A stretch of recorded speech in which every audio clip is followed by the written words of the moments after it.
Assalamualaikum warahmatullahi wabarakatuh. Perkenalkan, nama saya Zanesa Silviani Azahra dengan NFP 20401091 dari kelas 19 Manajemen Hak akan melanjutkan pemaparan materi mengenai perumusan strategi, strategi fungsional, dan pilihan strategi. Selanjutnya ada sikap manajemen terhadap risiko. Risiko mungkin menjadi salah satu alasan mengapa inovasi yang signifikan terjadi lebih sering di perusahaan kecil daripada di perusahaan besar yang sudah mapan. Sebuah perusahaan kecil yang dikelola oleh seorang pengusaha seringkali bersedia menerima risiko yang lebih besar daripada perusahaan besar dengan kepemilikan terdiversifikasi yang dijalankan oleh manajer profesional.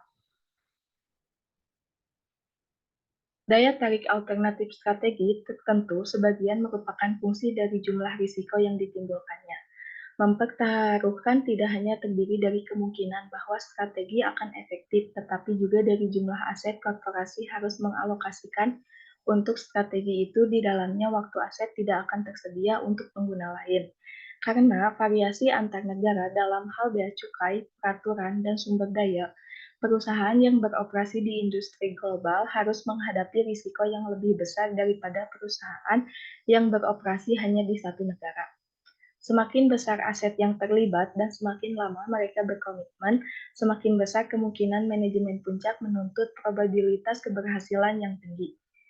Manajer tanpa posisi kepemilikan di perusahaan tidak mungkin memiliki banyak minat dalam penempatan pekerjaan mereka. Dalam bahaya dengan keputusan berisiko.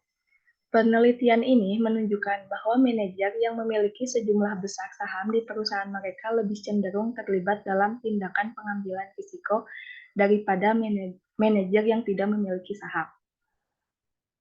Pendekatan pun dapat dilakukan seperti pendekatan baru untuk mengevaluasi alternatif dalam kondisi ketidakpastian lingkungan yang tinggi adalah dengan menggunakan teori opsi nyata. Menurut teori opsi nyata, ketika masa depan sangat tidak pasti untuk memiliki berbagai pilihan terbuka. Hal ini berbeda dengan menggunakan nilai sekarang bersih atau NPV untuk menghitung nilai proyek dengan memprediksi pembayarannya, menyesuaikannya dengan risiko, dan mengurangkan jumlah yang diinvestasikan. Selanjutnya,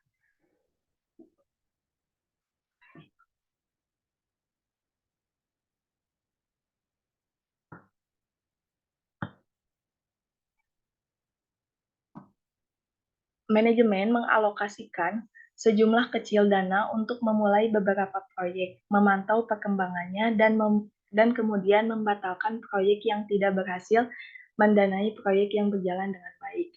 Pendekatan ini sangat mirip dengan cara pemodal Ventura mendanai usaha wirausaha dalam pendanaan bertahap berdasarkan kinerja usaha.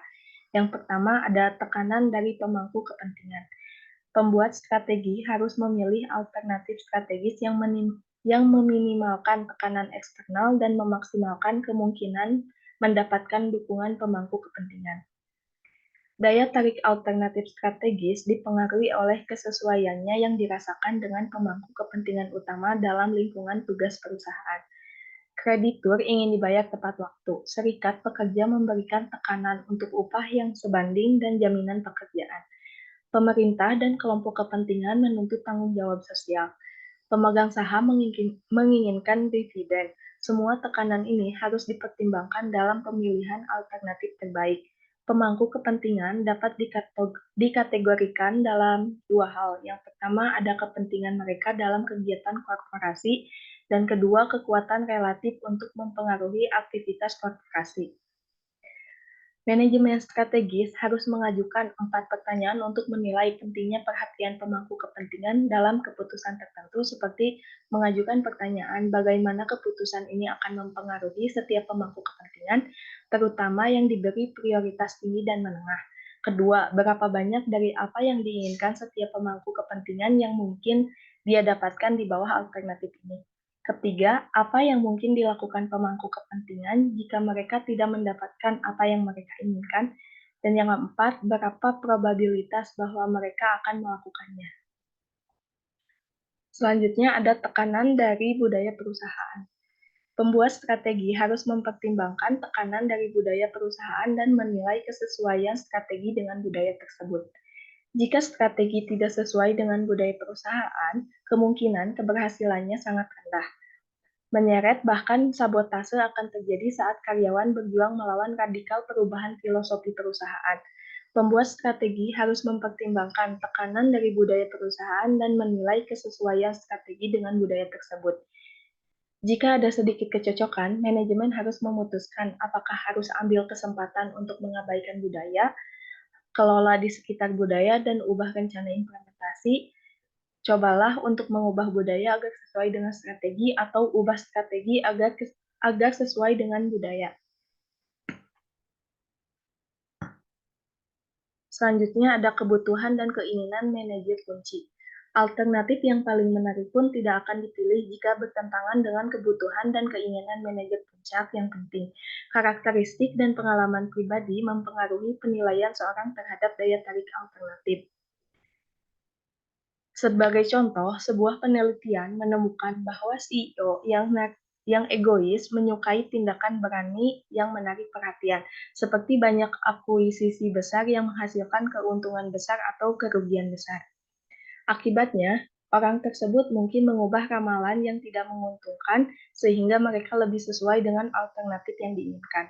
Dalam sebuah studi oleh McKinsey dan Company terhadap 2.507 eksekutif dari seluruh dunia, 36% menjawab bahwa manajer menyembunyikan, membatasi, atau salah merepresentasikan informasi setidaknya agak sering ketika mengajukan proposal investasi modal. Selain itu, seorang eksekutif mungkin mempengaruhi orang lain di manajemen puncak untuk mendukung alternatif tertentu, sehingga penolakan terhadap alternatif tersebut ditolak. Dalam studi McKinsey yang sama tentang eksekutif global, lebih dari 60% manajer melaporkan bahwa unit bisnis dan kepala divisi membentuk aliansi dengan rekan kerja atau melobi seseorang yang lebih senior dalam organisasi setidaknya agak sering ketika keputusan alokasi sumber daya dibuat. Selanjutnya, proses pilihan strategis. Pilihan strategis adalah evaluasi strategi alternatif dan pemilihan alternatif terbaik. Menurut Paul Nutt, otoritas dalam pengambilan keputusan setengah dari keputusan yang dibuat oleh manajer adalah kegagalan. Maka dari itu, pilihan strategi menurut Paul Nutt dalam pengambilan keputusan setengah dari keputusan yang dibuat oleh manajer harus melakukan satu atau lebih kesalahan utama, yaitu keinginan mereka untuk tindakan cepat mengarah pada penilaian yang terburu-buru. Kedua, mereka menerapkan praktik pengambilan keputusan yang cenderung gagal seperti mengadopsi klaim pemangku kepentingan yang berpengaruh.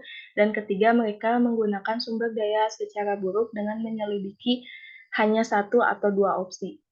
Ada banyak bukti bahwa ketika sebuah organisasi menghadapi lingkungan yang dinamis, keputusan strategis terbaik tidak tercapai konsensus ketika semua orang setuju dan pada satu alternatif.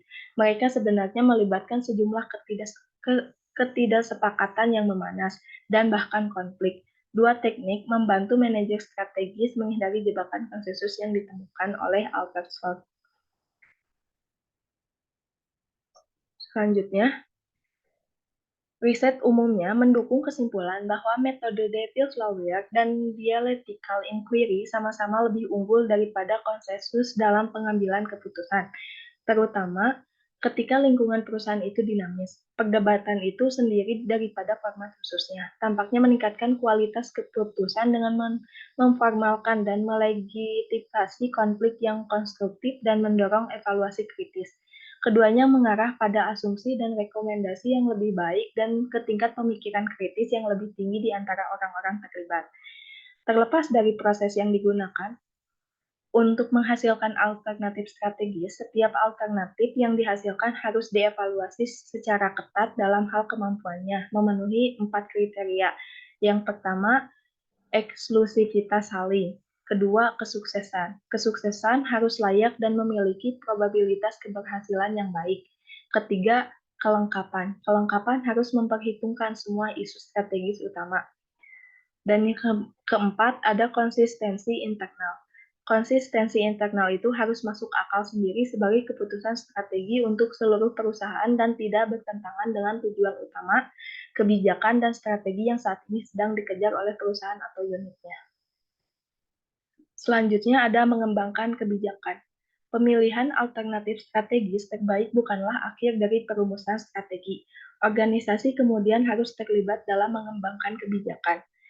Mengalir dari strategi yang dipilih, kebijakan memberikan panduan untuk pengambilan keputusan dan tindakan di seluruh organisasi.